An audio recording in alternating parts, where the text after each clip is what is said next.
Elas recebiam alta do hospital e eram mandadas para casa. Foi um ato criminoso. A tendência de manipular números não aconteceu apenas entre os soviéticos. No final de agosto de 1986, a primeira conferência internacional relacionada a Chernobyl aconteceu a portas fechadas e foi presidida por Hans Blix. Nenhum jornalista ou observador foi admitido no anfiteatro. A delegação russa era presidida por Lagasov, responsável pela comissão governamental durante a Batalha de Chernobyl. Quando nós o encarregamos de preparar o relatório, dissemos que ele devia contar tudo. Ele produziu um relatório rico em detalhes que deixou todo mundo em estado de choque. Lagasov falou durante 3 horas. Seu relatório concluiu que nas décadas futuras haveria cerca de 40 mil mortes causadas por câncer como consequência do acidente. O mundo ocidental recusou-se a aceitar essa estimativa, e isso gerou uma discussão inflamada entre o Ocidente e o Oriente.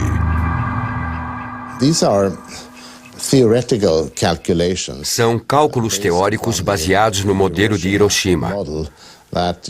O efeito a longo prazo da exposição a um determinado tipo de radioatividade mata uma quantidade X de pessoas. Então, multiplica-se por 10. Presume-se que seja por 10. Esse foi o cálculo. Não é um número exato, não é empírico. Os números se mostraram extremamente flexíveis. Ao final da conferência, não se falava mais em 40 mil vítimas, mas sim em 4 mil prováveis mortes. Quase 20 anos depois, em setembro de 2005, esse foi o número oficial de vítimas do desastre. A oposição mais ferrenha à política de transparência dos soviéticos foi a dos franceses, que negaram que a nuvem radioativa passou sobre o seu país. Est-ce qu'on a constaté quelque chose au-dessus de la France? Non, parce que les vents ne vont pas dans cette direction-là. Les vents tournent dans le sens inverse des aiguilles d'une montre. Il n'y a pas lieu du tout de s'inquiéter. C'est sans aucun danger pour la santé publique. 20 anos depois, na França e principalmente na Córcega, foram registrados vários casos de câncer de tireoide, do mesmo tipo e gravidade daqueles vistos em Chernobyl. O elemento mais perigoso que saiu do reator de Chernobyl não foi o césio, não foi o plutônio. Foi a mentira. A mentira de 86, é assim que a chamamos. Uma mentira que se espalhou com uma radioatividade pelo país e pelo mundo inteiro.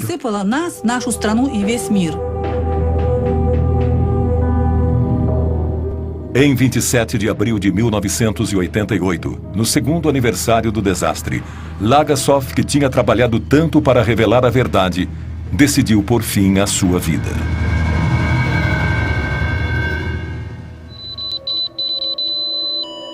Atualmente, como metáfora perfeita da mentira institucionalizada, as partículas radioativas arremessadas do reator na explosão continuam a envenenar o solo.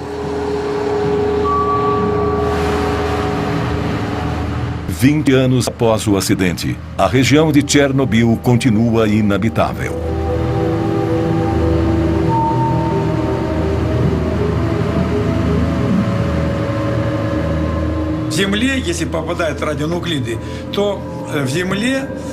Em 5 anos, os radionuclídeos afundam 5 centímetros no solo contaminado. Ou seja, 20 anos depois, são 20 centímetros sob o solo. Eles continuam a contaminar as plantas. Para limpar tudo, teríamos que remover 20 centímetros do solo e enterrar isso em valas, o que seria uma tarefa gigantesca. É impossível.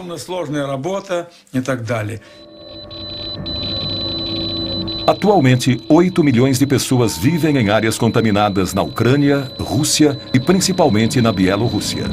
Há 20 anos, eles consomem os alimentos radioativos que continuam a contaminá-los pouco a pouco. Esse problema, levantado em 1986 pela delegação soviética na Conferência de Viena, foi simplesmente ignorado. Ainda assim, 1.152 crianças foram tratadas de câncer de tireoide entre 1986 e 2002 num centro especializado em Minsk. Quantos outros casos existiriam em outras cidades? Nenhuma estatística mundial foi trazida a público. O médico Yuri Bandazevski estuda as doenças nas populações de áreas contaminadas desde que o desastre ocorreu. Quando suas conclusões foram publicadas em 1996, foram condenadas imediatamente. Preso e oficialmente condenado por corrupção, ele passou os 5 anos seguintes na prisão. Em novembro de 2005, ele ainda estava sob prisão domiciliar. Vejam o que acontece quando a mãe é contaminada com césio durante a gravidez. Numa única família, olhem quantas deformidades. Sem cabeça, ausência de olhos, crânios deformados. Esses são embriões de hamsters alimentados com grama contaminada da região de Gormel. Resultado, ninhadas inteiras de animais deformados. Eu fiquei horrorizado com o número de embriões deformados desenvolvidos em animais alimentados com comida contaminada por césio. Eu obtive um número horrível de deformidades em 2 semanas. Geralmente, quando você encontra um monstro, você pode descrevê-lo. Vocês devem conhecer o Museu Constakamera, de Pedro Grande, em São Petersburgo. Bem, na verdade, eu mesmo poderia criar quantos monstros eu quisesse.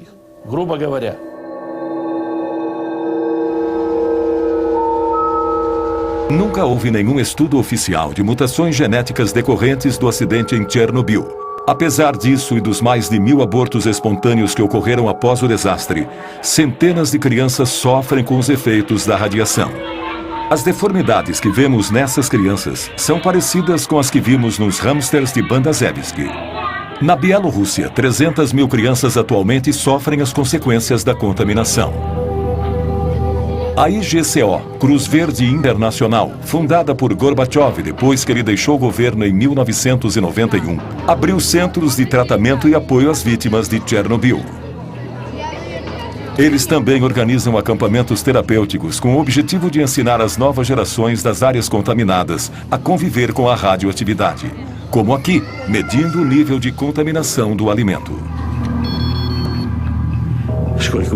Por quantos anos isso vai continuar? 800 anos? 800 anos. Até o segundo Jesus Cristo nascer? Até ele voltar?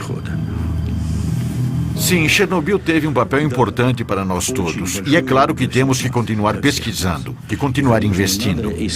Temos que reforçar os laços de cooperação com outros países e criar centros científicos internacionais para descobrir novas fontes de energia mais seguras. Isso é essencial. Eu não desejo que ninguém, seja amigo ou inimigo, passe por uma tragédia como essa. Ninguém merece passar pelo que passamos em Chernobyl. Somos todos humanos, ninguém merece isso.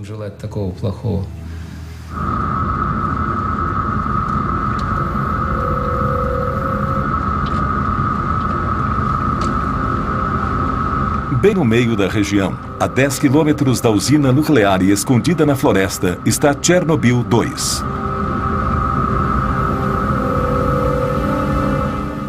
Há 20 anos, ninguém podia se aproximar desse enorme radar militar. O olho secreto de Moscou à procura de mísseis americanos. O fato de ter sido desativado após a explosão condiz com que o acidente de Chernobyl parecia prenunciar. O uso de armas é uma coisa terrível. Usar armas nucleares é muito pior. Chernobyl foi um acidente com um único reator, um acidente limitado, cujas consequências ainda enfrentamos. Houve 2 bombas, Hiroshima e Nagasaki. As consequências dessas bombas também são sentidas até hoje.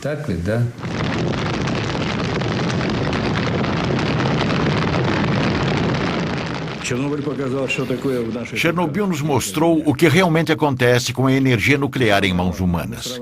Calculamos que o nosso míssil mais poderoso, o SS-18, era tão poderoso quanto 100 Chernobyls.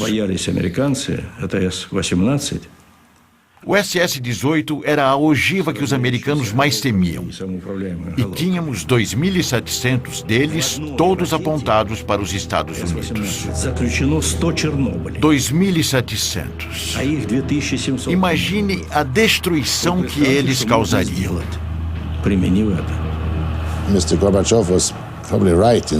Gorbachev estava certo. em dizer que Chernobyl foi a melhor representação da radioatividade fora de controle.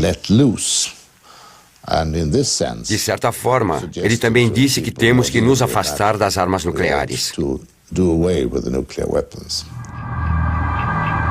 Um ano e meio após o acidente em Chernobyl, Gorbachev desativou todas as ogivas nucleares com alcance entre 500 a 5.000 quilômetros. 10 anos mais tarde, o tratado que proibia testes nucleares foi assinado por países do mundo todo, menos pela Índia.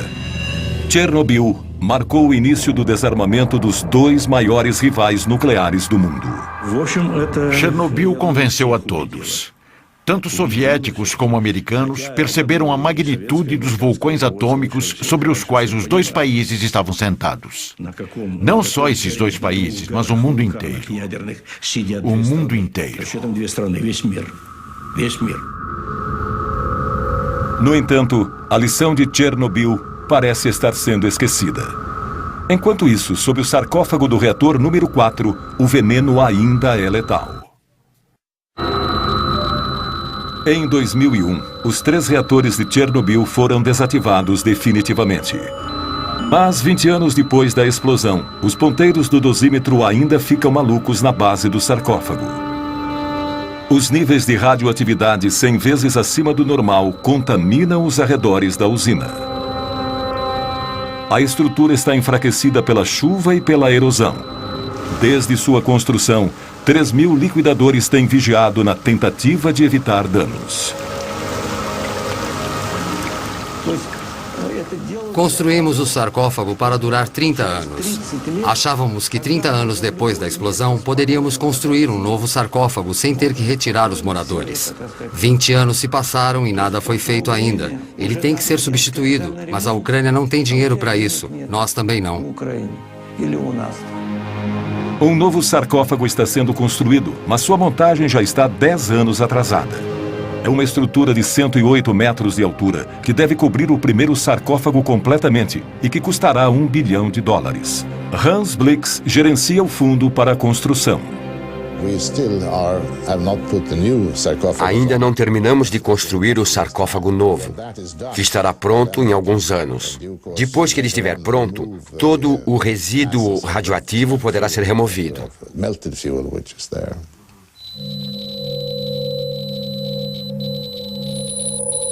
O magma frio que está dentro do reator, a 14 metros de profundidade, ainda é uma ameaça terrível.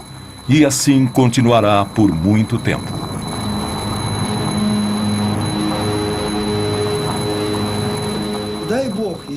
Rezo a Deus para que o sarcófago nunca se rompa. Seria a pior coisa que poderia acontecer, porque lá dentro há 100 quilos de plutônio.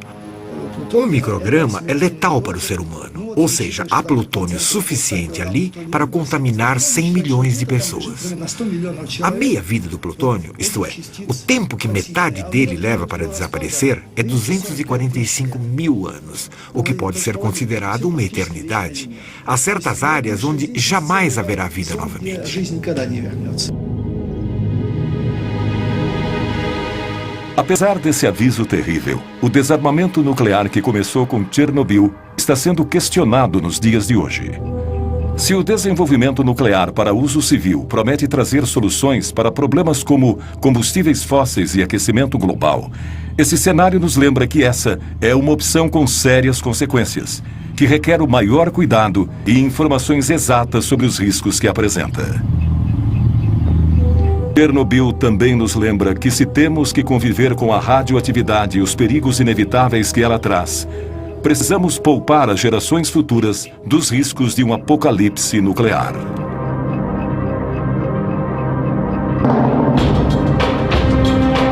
Versão brasileira, Tempo Filmes, São Paulo.